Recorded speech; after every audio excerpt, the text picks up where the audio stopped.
I'm a feminist economic geographer, so I use feminist methodologies to try and understand entrepreneurship. And in my research, I'm very interested in migrant women entrepreneurs and their experiences here in Sweden.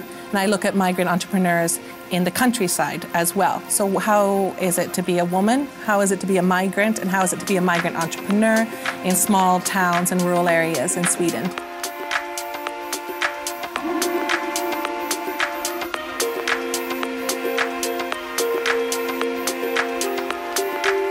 Man måste starta livet, måste byta allt. Börja om med språket, med allting, skaffande nya vänner. Ja, allting. Så det var för jag känner mig att nu måste jag kämpa och komma igång.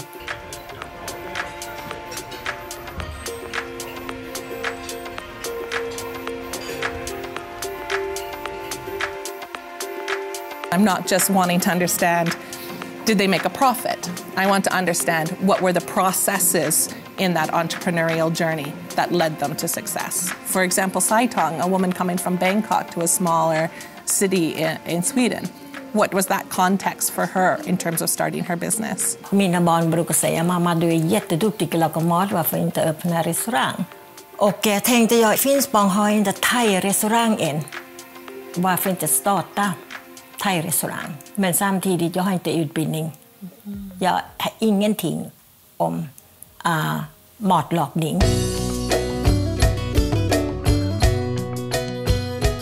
In my current study, I've interviewed 40 migrant women entrepreneurs from 26 different countries.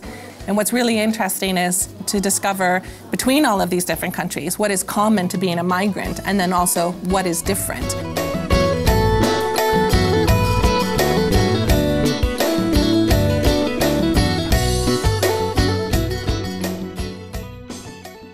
By understanding the entrepreneurial process, we can also understand a lot about integration and how integration might be working, because often migrant entrepreneurs are doing those side by side.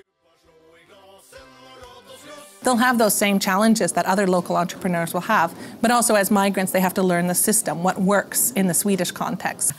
Och i Sverige inte bara du kan laga mat, det handlar inte om det. Det handlar om mycket omkring hygieniskt och bokföring, papper dit och papper hit och med skatt, med allt omkring. Inte bara matlagning. Måste gå på kurs. A lot of the challenges for migrant women actually lie behind the scenes, having access to institutions, for example, Skatteverket, Bolagsverket, these places where you must register your business, where you can find different kinds of information. They also find challenges in getting money from banks or even opening bank accounts and negotiating with banks and those sort of processes. And networking, of course, is very important. As migrant women, sometimes they've had challenges entering into some of the entrepreneurial networks that are available here in Sweden.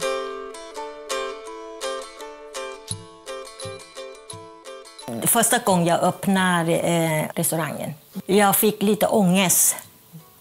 Rätt. Jag ser som hemmafru med barn, plötsligt ute och i arbetslivet. Hur ska jag göra?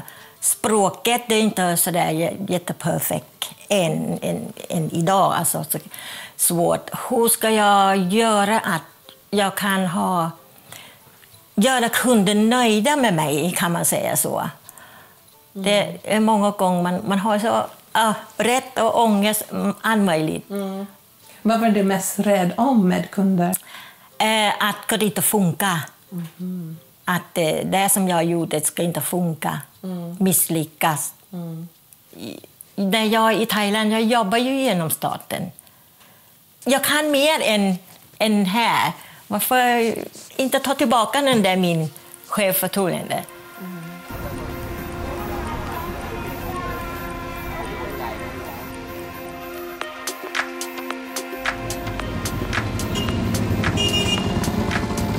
We often think of migration as out from rural areas, but one thing that's very interesting in my research is that I study people who have gone to rural areas. And so this is an area that is largely understudied, and it's something that's very important to understand for rural areas as they undergo economic change. So for example, in rural Sweden, looking at entrepreneurship tells us a lot about what's the economic climate of this area, what's going on in this area. But it also tells us a lot about who is becoming an entrepreneur and how are they integrating as they make contact with different sorts of groups in that rural area. It's also very interesting in rural areas because migrant entrepreneurs have to really engage with the places that they're in. It's not enough just to open a business. You have to really know about the space that you're opening a business. I Finspång vi har storföretag som heter Siemens. Och folk som jobbar, de har ungefär 3000 anställda. Och de flesta av dem de reser ju till Thailand. Okay. De fick smaka thaimat och sådär. De är jätteglada att jag startar thai-restaurang i Finspång så de kan gå ut och äta lunch.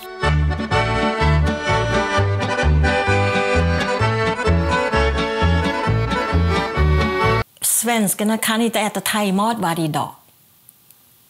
De måste ha sin egen husmankost till exempel under lunch. Mm. Så jag kommer ihåg en gång, jag tänkte jag vill göra något lever. Steka lever. Nötlever. Så inte någon annan restaurang har i Finspång. Så det några sa nej, inte många svenskar äter lever. Han sa, nej men vi provar. Så steker jag lever då med gräddsås och lite kapri och lägg på lite stekbacon. Alltså det går hem, det gick hem. När jag tänkte tillbaka idag efter jag gått i pension och har inte restaurang längre, då tänker man tillbaka. Gud vad mycket jag har gjort under tiden här i Sverige. Jag har gjort jättemycket.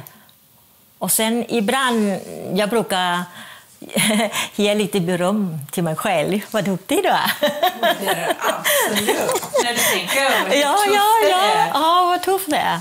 Och så brukar jag säga till mig själv, vad duktig du är. Du har gjort det. Mm. Ja. Du gör det där. Ja, jag gör det där faktiskt.